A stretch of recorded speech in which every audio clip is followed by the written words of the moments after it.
moving into the Flash, going from one exciting show to a struggle show. We like to go up and down on CW Spiral. This episode, I feel like, Michael, I told you, like, it's half good. Like, there every time we had Red Death stuff, exciting. Every time we moved to the OCs, I was like, oh, like, I just do not appreciate that bit of the storyline. There was a lot of, like, we had critiqued the Winchesters for there's stakes, but we're talking the entire time. That's what was happening with the Flash. The city is falling apart. There's sentinels everywhere. Like, Kramer has been kidnapped. Mark's alive. And what are we doing? Talking at Star Labs for every scene. Yeah. It just wasn't it. Yeah, I remember the Marvel movie Eternals was described in this way, and it's that it's a good movie that could have been a great movie if you cut a lot of the in-between stuff out, and that's what this episode of The Flash felt like. If this had been 20 minutes long and focused on the good, best episode of the season, but the other 20 minutes were such a drag. They really dragged it down, and one of the show's long-running pains has been, oh no, Barry's lost its speed, and here we are in the final season yet again. Oh no, Barry's lost his speed. What are we going to do? And you're like, Jay Garrick's out there, Wally West is out there. I'm sure there are other speedsters out there. Somebody could have done something instead of standing in Star Labs for 20 minutes talking about what we're going to do. It just completely ground the plot to a halt. And I wasn't really invested in the whole Chill Blayton's dead because we knew he wasn't. So when they were like, Cecile's like, he's alive, and Barry was like, how? I'm like, you literally were talking about him 20 minutes ago. Come on now. I know he's unimportant, but like, that was a bit mean. Like, you should have known who she was talking about. But anyway, long story short, it was a trap. Barry got the rogues to help him reluctantly. They all went back to the Red Death's lair, and of course they all got sidetracked by the Red Death so she could have another monologue. Javicia Leslie knocked it out of the park as this villain, and then when she went like completely into those psycho rages, also knocked it out of the park. It was campy, it was fun, it was everything in between, but just a lot of the story didn't come together for me.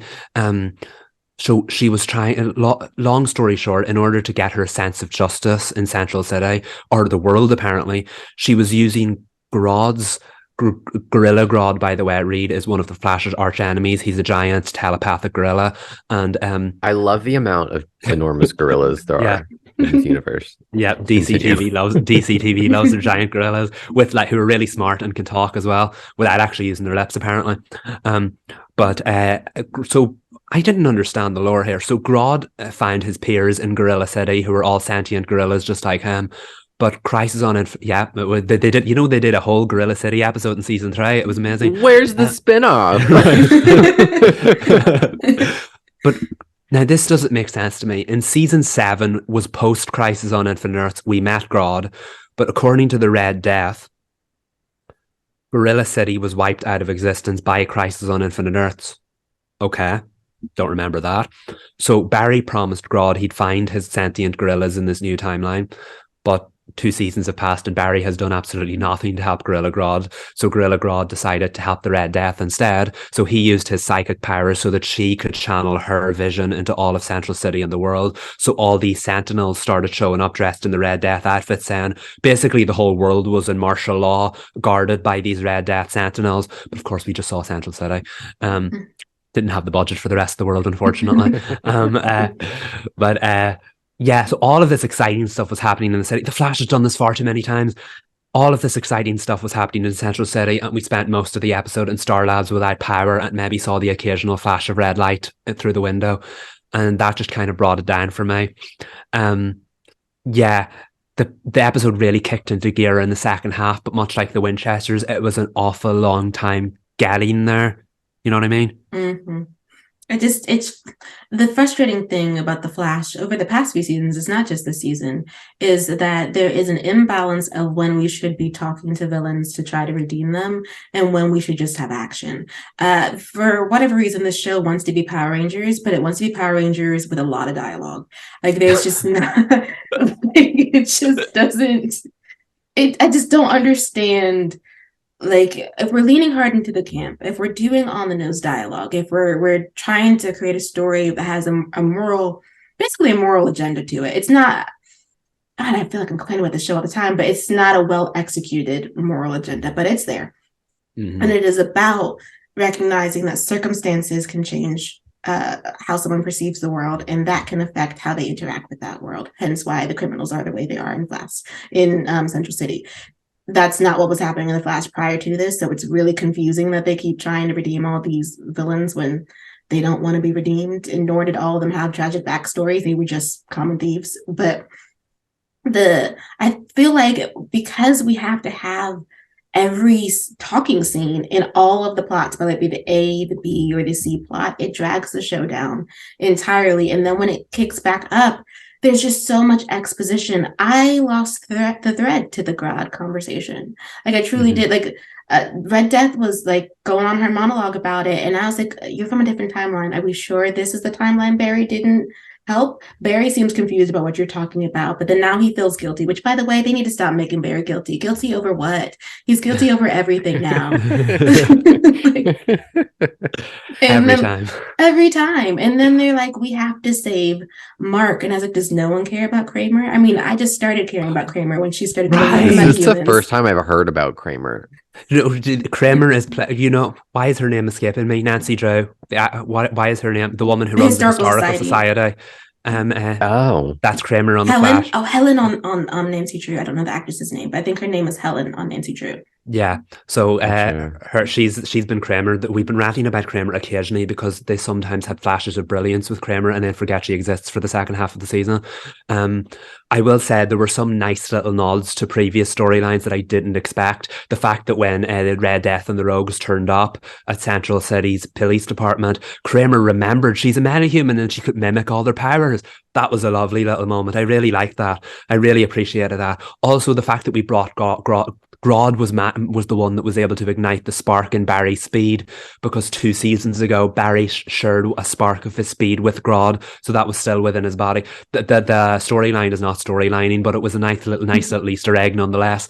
But to go back to your point about dialogue, the best scene in the whole episode did not have a single line of dialogue in it. And my goodness, I cannot explain the goosebumps I got when Red Death was ready to destroy and a Batarang stopped her speed, and out of the shadows, out of the smoke, the real Batwoman showed up with the real Batwoman theme. The thing that sold me on Ruby Rose's Batwoman when we first seen her in Elseworlds crossover was the music, and to finally see Batwoman's final appearance in the Arrowverse with that beautiful score playing in the background. I know it's a different Batwoman, a superior Batwoman, but to see that and to hear that and to feel that for those 30 seconds, and when she broke through the smoke, it actually created the Batman silhouette in a nice little wow, they really did it. They did. It was a lovely moment, and she landed, and so the Batarang she sent into Red Death neutralized Red Death's speed, so the two of them could actually have a physical hand-to-hand fight, which was also a nice little nod. Absolutely fantastic. And then you got that great line from Ryan when the Red Death was like, "You can't beat yourself," and was it the real Ryan said, "Girl, you couldn't beat me on a bad hair day." That was so funny. I really enjoyed that. But then the real cringy dialogue came afterwards when Batwoman said to the Rogues, "Aren't you supposed to be bad guys?" And they're like, "Well, it's a Wednesday," because the Flash errs on Wednesday and crazy stuff only goes down in Central City on Wednesdays, apparently. I'm like, did we... Oh God, okay. Did you have to say that? No. And so the best scene of the episode had no dialogue, followed up by the worst dialogue in probably the whole season. And I'm like, you nearly killed the moment. But seeing Javicia Leslie as Batwoman again, phenomenal. Goosebumps, I tell you. I want that show back so much. And it was a beautiful farewell to her. And they didn't really explain where she's been for the last 3 weeks. I didn't really get that. Like, okay, you're there. Welcome back, Batwoman. Gotham's been falling apart for the last 3 weeks. I had my do not disturb on. I was on vacation. It's like they realized, you know what, we ran out of time and we still have to do this ending part for Joe. So, girl, you just okay. Wait, I do see this on the outline, and I want you guys to explain to me how they said goodbye to Joe. So my complaint. Well, doesn't sound struggling good. for words. No, my complaint is and this, I expect that Jesse L. Martin will be in the series finale. I just don't see the Flash going off without them returning Joe, but we do know who's expected to have an allotment of 5 episodes. This is the 5th episode that he was in. And so what they did was they just they just finished the storyline about him saying that he feels like it's time for him to move on. And that was the whole point. Like, he has a scene, interestingly, he talks to Barry. He doesn't even talk to his own daughter, but he talks to Barry about like the decision that he's decided to make, where he understands that Cecile is needed in Central City, but he believes it's time for him to go on because he's not a cop anymore. They're all very settled in their own lives, and then they're superheroing, and he just feels like he wants to take Jenna and he wants to go elsewhere. And they have Barry and him have a lovely moment, but it just didn't really fit for me. And so we skip ahead. He talks to Cecile. And this is the part that I really had a hard time with. I didn't really know what they were going with. He tells her that he's going to take Jenna and he's going to leave and that they're going to go live in the country and that she can visit on weekends to see their daughter. And she's completely fine with this. This is the part where I was like, you're fine that you're only going to see your daughter 5 days out of like the week? For one, and for two, crime doesn't stop on Saturday and Sundays. It's not like criminals take a break. Like, crazy stuff only goes down in Central City on Wednesday, Sabrina, remember? So I was like, but she's like, oh my God, Joe, I love you. I love this idea. We can have peace and quiet in the country. And I was like, he's taking your child because you have a very dangerous job and you're needed in the city. And your response is, I love you. This is great. I'll see you on Saturday. Like, that's it just seemed odd. When The Flash was in its peak, it was still lighthearted. But when they did the crossover with Arrow, one thing I really appreciated was Oliver completely berated Barry for a sunny, happy high idea because you live in Central City where there are metahumans and fun stuff going on, whereas I'm from Star City where my mother was killed in front of me. A woman I loved was sent full of arrows. It really highlighted the reality of crime versus the Flash's perception of crime. This was a total step back because Cecile was like, I get to be a superhero from Friday through Monday or whatever, but suddenly on the week, or Monday through Friday, but suddenly on the weekends I can go home and be with my family because crime isn't going to happen on the weekends. But wait a minute, on the weekdays I'm going to be working with my heroes, but then I go home to an empty house. And like, real people do not act like that. That was such a bad thing. And you know, the fact that he said we can have uninterrupted weekends was the selling point for her. But like Sabrina said, crime does not stop on Saturdays and Sundays. What if there's a weekend where she's suddenly summoned? Is Barry going to have to speed out to the countryside and take her back? No, that did not go down for me. I thought that was a complete setback. And The Flash is known for being lighthearted. This was cheesy and unneeded. And I feel like if you really wanted to write Joe out, you could have just ignored him for every 3 episodes, because that's what the last 3 or 4 seasons have been doing anyway. We could have used those 5 episodes sparingly instead of sticking them all together and then writing him out of the middle of the season. I know Jesse L. Martin's shooting another show, but they could have come up with something better than this, because we joked about him potentially taking the child a few episodes ago on this podcast, didn't think they were going to follow through on it. And if they were going to follow through on it, it should have been like an argument between him and Cecile, and she was like, you're not taking my baby from me. But that's not the kind of stories that the Flash wants to tell. How old is Jenna? 5 or 4 or 5? Yeah. She could have had a dance competition in a different city, and he was like, you know what, I'll take the baby, you do your job, we'll meet back in exactly in a couple weeks when she won. Yeah. And then like, that's not a good idea, but I feel like it's a little bit more refined. It's more believable. But again, we didn't want to have stakes about it. We really just wanted to get him off screen. So like, when we have this lovely party where it's like, goodbye, Joe, and I was like, he's leaving. Why are we like celebrating in this way? It's not a new job promotion in another city. The man has decided that like he doesn't want to be here anymore, and he's going to protect his daughter. Just from the outside, it seems like they're celebrating the actor more than the character. Yeah. Like, there's the disconnect there. Like, you're having a party for somebody who's moving to the country. From the outside perspective, it's a little strange. Yeah, and Captain Singh wasn't even there either. Now that I think about it, he would have been there. Or Kramer. And Kramer, but like, it's the family, and then and Jenna's not on screen; she's sleeping. They didn't even put her name on the banner. Joe's not the only one leaving. So is Jenna. Why isn't it goodbye, Joe and Jenna? Yeah, exactly. No, you were like, the whole Flash family was there, and Chilblain, who literally betrayed them like 2 weeks beforehand. Completely unnecessary, completely unneeded, and shoehorned redemption that they didn't even bother telling because all of that happened off screen. I don't know. I feel like it was a nice little moment, like Reed said, to celebrate Jesse L. Martin. I feel like him and Danielle Nicolette have made the story work because the writing and the story itself is not there. Don't believe it, don't buy it. And no, Daddy's going to show back up in the series finale saying, I was wrong to separate my daughter from her mother. This is where we need to be. And then it'll be all forgotten about, and you'll just be like, what was the point in that storyline? I know, but I mean, there is I guess, some happiness to say that like Iris is pregnant. I wish that she had found that. Can she not find anything out by herself? By herself? Why does it always have to be somebody else?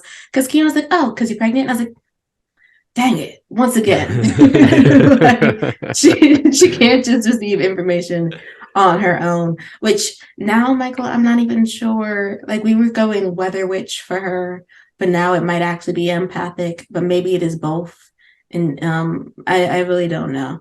I think we've talked about the whole graphic novel approach of the season before, about how Eric Wallace likes to split the season into 2 graphic novels, but in between those graphic novels, there's 2 or 3 episodes which most people call filler. He likes to call intervals. I think in the interval we will find out what Sorry.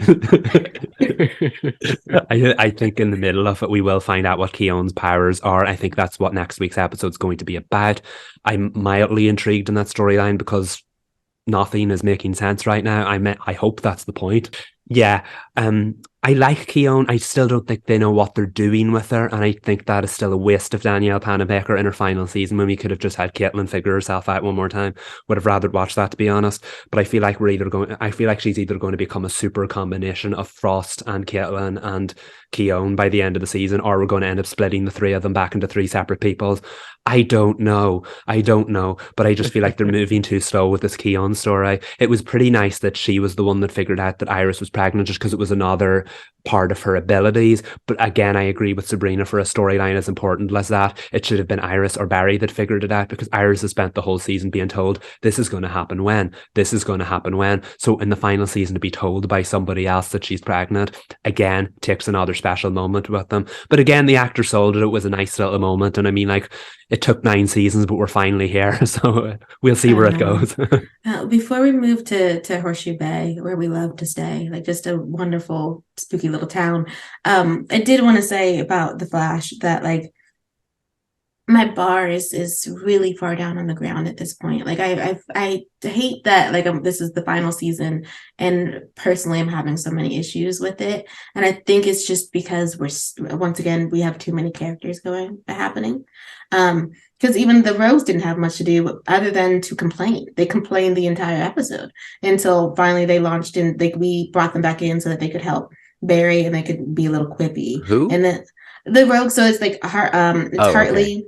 The hotness. And the most of them, and the hotness, which by the way, when Barry got snippy at Jacko because he wanted to go to his son, I was like, Barry, he has a kid in the city, and the city is like being lightning bolts are dropping. He should be with his child. What do we? Yeah, exactly. This man cared about nothing but money a couple of weeks ago. So like, I mean, we've learned something. So like, that should not be held against him. It shouldn't be, but like I feel like we're just doing little things where like Barry doesn't feel like he's good enough, and he feels guilty, and I'm like, this is in the final season. Why isn't Barry on his A game? Why isn't Barry like, yeah, I'm a boss, like, and he's helping everybody?